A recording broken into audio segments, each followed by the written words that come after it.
গটাইমাৰী গাঁৱৰ এই বালিচাপৰি চকীঘাটৰ জামুগুৰিহাটৰ 3গৰাকী ছোৱালী আমাৰ নিৰুদ্দেশ হৈ আছে। 5 জুন 2024 তাৰিখৰ পৰা নিৰুদ্দেশ হৈছে। আমি এতিয়ালৈকে কোনো সন্ধান পোৱা নাই। পুলিচৰ তদন্ত কৰি আছে, কোনো সন্ধান পোৱা নাই। আপোনালোকৰ মিডিয়াৰ সহায়ত যদি উলিয়াই দিব পাৰে তেতিয়াহ'লে আমি সুখী হ'ম। ছোৱালী 3টা হাৰাইছে, 5 তাৰিখ আৰু স্বৰূপা বেগম, মাইনা বেগম, আসমা বেগম, 3টাক পোৱা নাই।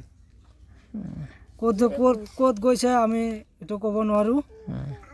বিচাৰি পোৱা নাই। আজি 6 দিন হৈ গ'ল বিচাৰি আছোঁ, একো খাৰাপ শব্দ পোৱা নাই, এটা ফোনো অহা নাই।